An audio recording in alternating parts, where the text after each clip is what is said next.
On today's episode, we're going to talk about the mindset of success.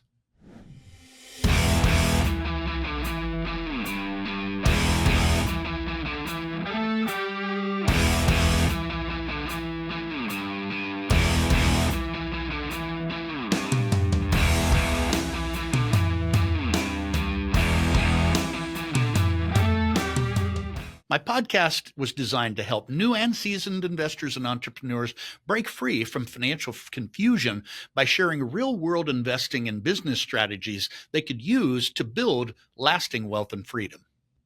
Well, hello, everyone. Tom Berry here with the Invested Mindset. And, our title is The Invested Mindset because I believe mindset has a lot to do with whether we're successful in business, in real estate, in investing, and so on.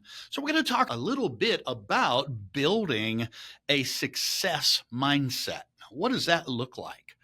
Well, I've got a few bullet points that I want to go through, things that I have learned over the years from various places. First of all, I was trained in corporate management. And in corporate management, I learned a lot of these things. And then as an entrepreneur for the last 30 years, I've picked up other things through either coaches, business coaches, training, seminars, all of the things that I've gone and partaken of and paid to do, as well as all the books that I've read on successful people. And there are some real correlations when you study successful people of what they do. And I got to be honest, as if you understand these correlations, it's easy to understand why most people will never see success in their lifetime. It's very easy to understand why when you see this, because most people don't do the things necessary to be able to see success.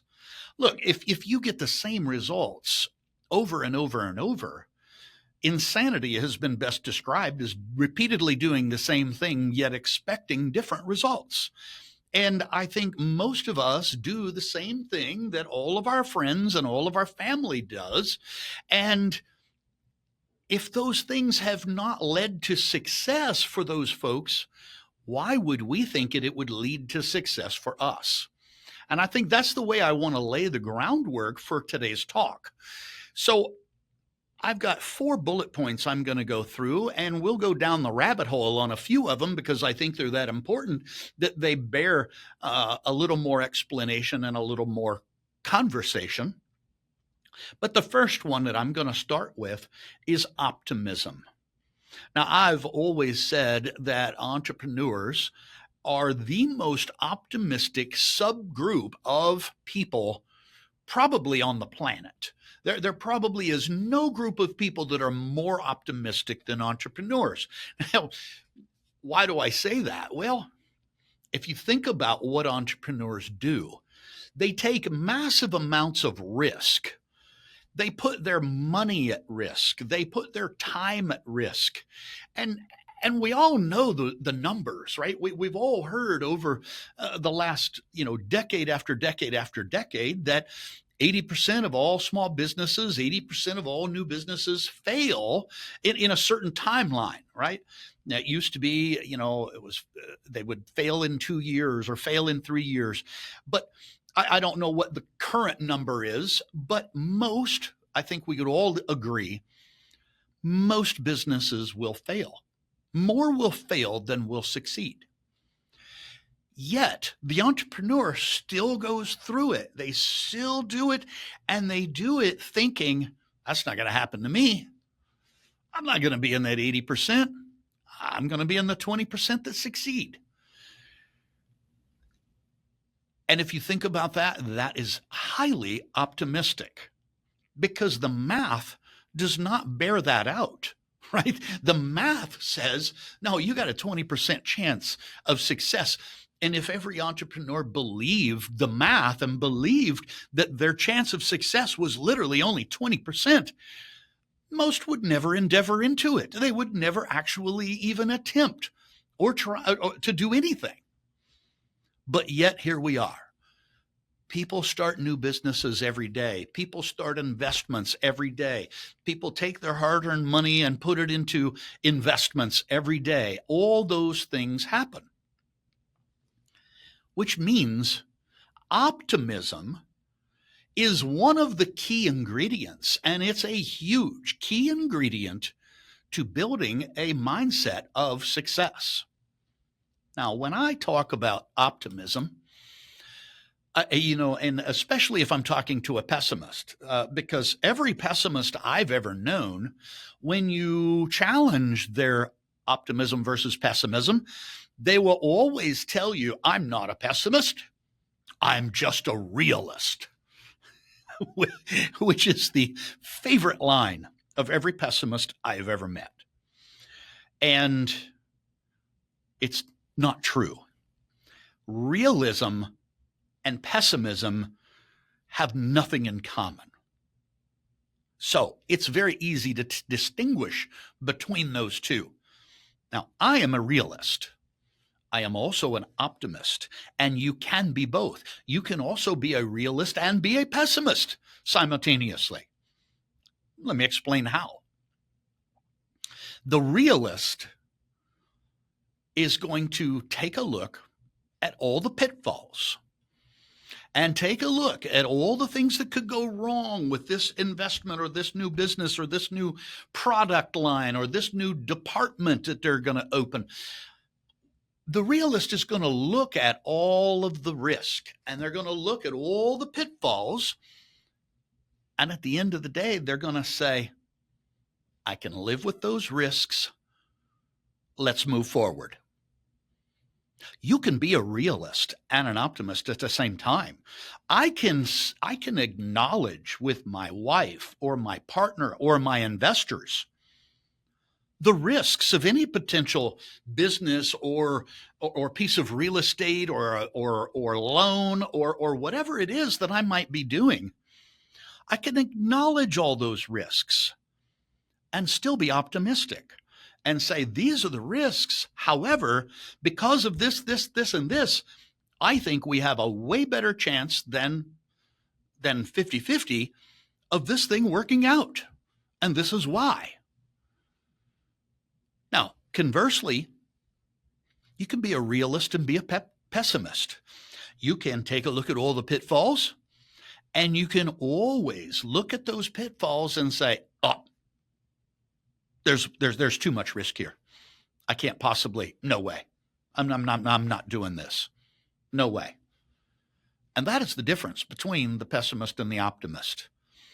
You don't know how many people I have met over the course of my last 20 years in real estate that have mired themselves down in analysis paralysis because they were trying to find that risk-free real estate deal.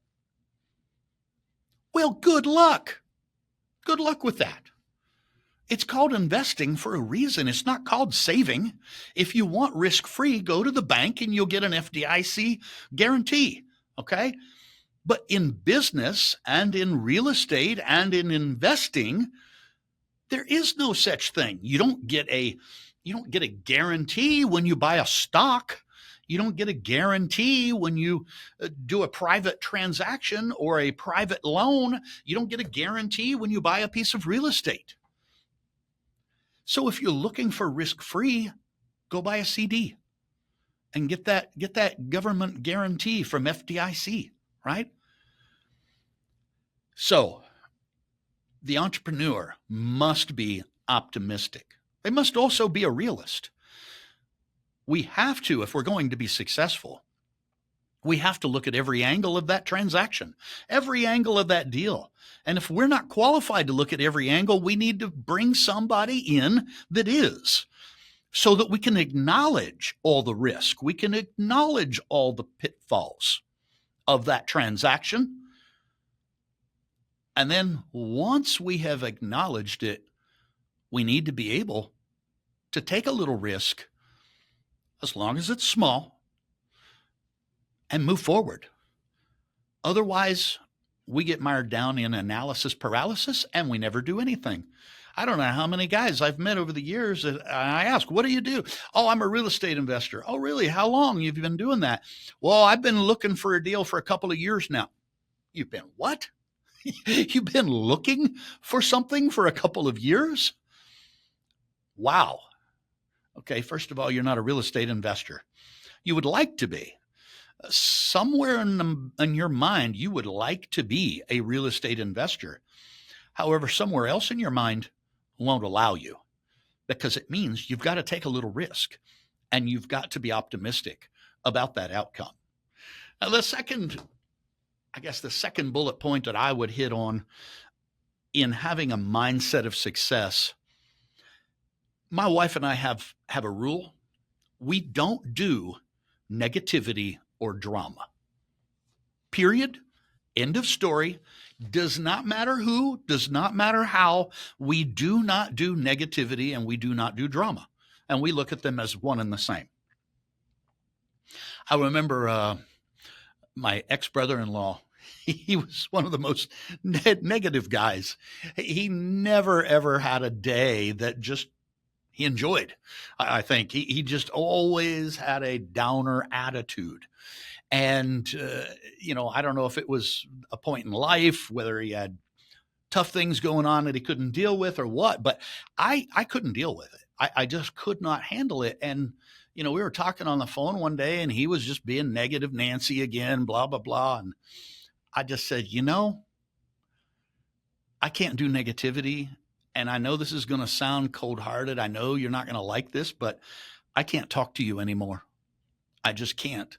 I'm trying to build something incredible for my family, and I can't do negativity. I don't have time for that. I have to spend my time on positive endeavors, and talking with you just drags me down. It takes me hours after a phone call with you or a conversation with you for me to get my mind right again. And of course, he was angry. He was upset. He hung up on me, and I heard through the family that he was not happy. And a few months later, I see him calling me on my cell phone. And I answered, and he says, Tom, it's Joe. Don't hang up on me. I won't be negative. And I'll never forget that phone call because first of all, he was afraid I was going to hang up on it, and I would not have done that. But second of all, he says, I was really pissed off at you the last conversation we had. And the reason I was pissed off was because you were right. I have been negative and I know better. And I've got to stop doing that, because not only was I bringing you down, you were just the only one with the spine to tell me. I've been bringing everybody around me down, even my family. And I don't want to do that. So thank you for calling me out. That's what brothers are supposed to do. And even though I was mad, I was just mad because I knew you were right. And we had a fantastic relationship for the rest of his life until he passed away. Don't tolerate negativity in your life. It brings you down. If you have to be an optimist to have a success mindset, you can't have at the same time negativity and drama in your life. We won't even take it from our grandchildren. When our grandchildren have an attitude, we tell them, go get that attitude right. And until you do, you can't be around us. And it is amazing how it works.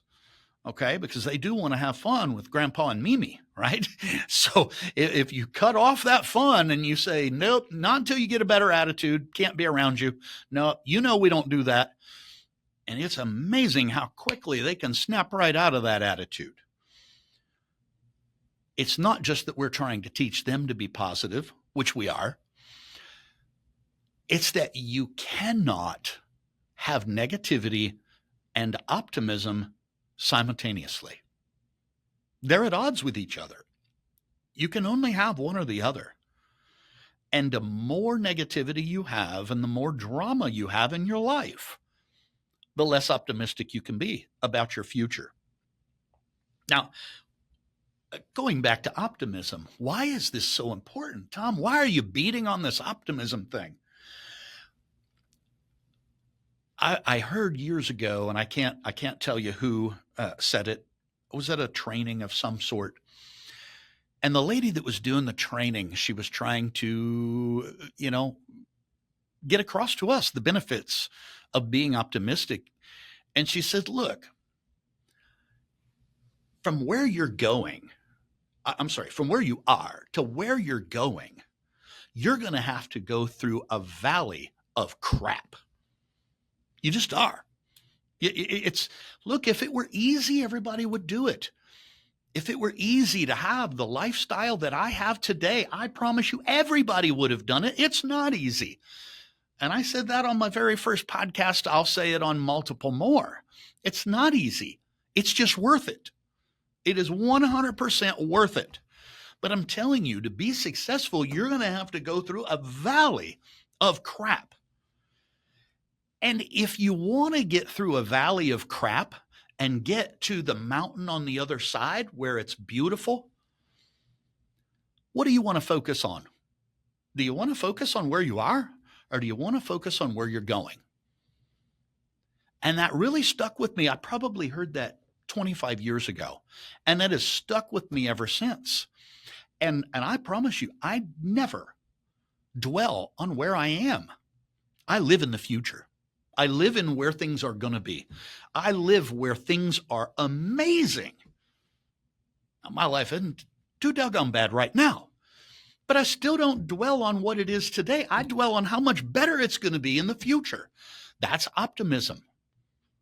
That's optimism. That's looking at the way things are going to be. They say, and I say they, successful people always tell us to focus on the things that you want to grow in your life. Because what you focus on grows. And I believe that to be 100% true. Well, if that is true, and I believe it to be, then why would I want to focus on the crap that I'm in today? Many of you today are in a place that you don't want to focus on because it's garbage. It's bad. It's not where you want to be. It's day to day, and it's paycheck to paycheck, or maybe it's, hey, I've got a great business and it was great until a year ago, until 2 years ago. Now I'm struggling. There are many people out there that go through all of those things. And if that's where you are, I promise you that's not where you want to focus.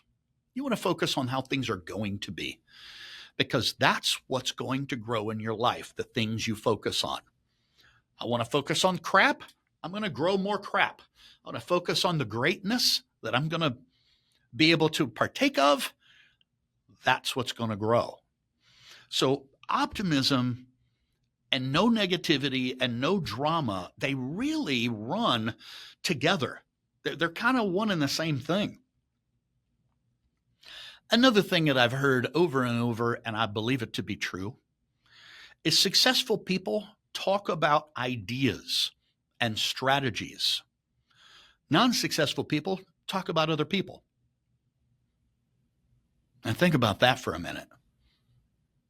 I'll say that again. Successful people talk about ideas and strategies, while the unsuccessful talk about other people. That's not just talk about either. It could be focusing on, it could be just things that you allow into your brain, because the things that we allow into our brain determine what we think about ourselves and about life in general. And one of the things that came to my mind as I was preparing for this episode was, imagine all the garbage, drama, negativity, and just absolute trash that is on the television now. It's been going on for years and years. Just absolute trash. Reality shows where they put, 15 people in a house to see who sleeps with who, and, all the just garbage that has absolutely no way of helping you get to any of your goals. And how many people actually listen to and watch that garbage and put that in their brain. I couldn't possibly watch any of that stuff. There isn't a reality TV show on TV that I could possibly watch because of the negativity and the drama and all the made up strife and made up this and that. Reality TV is certainly not real. It's just called that. We have to watch what we let into our brain.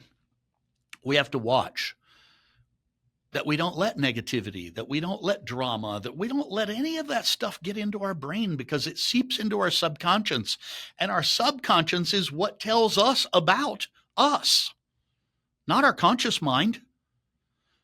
Our conscious mind tells us what we think about other people, but our subconscious mind, the things that we don't even know we are thinking, is what tells us about us. And without a good attitude about us, without a good self-image about us, there's no way we're going to get this successful. There's no way we could. It's not possible. We have to make sure that we feel good about us and that we are saying positive things about us. Never, ever talk bad about yourself, not even to yourself, because your subconscious will hear it. Your subconscious will hear it. And then what it will try to do is it will try to keep you safe. It will try to keep you from making decisions that have any slight risk to them. And that's why most of the pessimists are pessimists. They're pessimists because they're not self-conscious, they're not self-confident. And without self-confidence, we cannot have a healthy attitude of ourselves. And without a healthy attitude of ourselves, we certainly are not going to take the risk necessary in order to be successful. Another thing that I always do, and I always require that of my team, is that nobody is allowed to bring me a problem, and I'm not allowed to bring a problem without a few possible solutions. Too many people in business today and in real estate and investing love to take particularly their higher ups, their problems. And early on, I built my team with the attitude that nobody can bring me a problem without bringing me some possible solutions. What that has done over the years, as I've built a team of direct reports that have, 4, 5, 6, 7 years with me, is that they stop bringing me problems. Now they tell me what the problem was and how they fixed it. And they're proud of that. Now, what am I doing by doing that? Well, first of all, I'm eliminating a lot of the negativity for myself. I'm eliminating all these problems. Most leaders today in business, especially in small business, all they want to be is the chief problem solver. I don't want that job. I don't want to be the chief problem solver. I want each of my department heads to be the chief problem solver. And if they can't solve it, bring it to me and we'll solve it together. But when you bring it to me, bring some possible solutions with you so that we can discuss them and brainstorm them out. It's a way, if you have a team already, or if you're ready to build a team, it's a way for you to really cut down on the negativity and really cut down on all the problems that you have to fix on your own. If I have to fix every problem in the company, what do I need all my employees for, right? So, no problems without bringing some possible solutions with them. And then the last one in the success mindset is everything is solvable. I believe that. I believe that 100% everything is solvable. There is no problem that I can encounter in my company, in my business, that I cannot solve. It's all solvable. Now, you can say that, you can give lip service to that and not really believe it in your mind and not really believe that subconsciously. I do believe it subconsciously, and here's how I've trained myself to believe it. I ask myself quite simply, do you really, Tom, think you are the first person to have this problem? And if the answer is, well, no, I'm probably not the first one to have this problem, do you think of all the other people in world history that have ever had that problem, do you think any of them found a way to solve it? Well, yeah, probably. Yeah, I'm sure. Then it's solvable. You just got to figure it the hell out, right? If it's solvable, solve it. Figure it out. So everything is solvable. And it's even easier now as we see some of the crazy, crazy problems being solved in the world today. I mean, a great one is Elon Musk figured out how to catch a rocket booster coming back down to Earth with a pair of chopsticks, literally. Okay, if that was solvable, is my problem really that big? No. Okay, I'm not a rocket scientist. I'm not trying to send things into outer space and catch things coming back to Earth. If your job and your business is more simplistic than that, it's all solvable. It's all solvable. If that was solvable, your problem is solvable. And if you start believing that, you're on the road to having a mindset of success. I hope these little points were helpful for you, and I will see you on the next episode, and we'll see you at the top. Thanks for joining us on The Invested Mindset. To continue receiving actionable wealth-building strategies, subscribe on Apple Podcasts, Spotify, or wherever you listen to podcasts. Turn on the auto download to ensure you never miss an episode. And if today's insights moved you closer to financial freedom, please take a moment to leave us a rating. It helps fellow entrepreneurs and investors discover these valuable strategies. I'm Tom Barry, and I'll see you next time as we continue building the path to lasting wealth and freedom.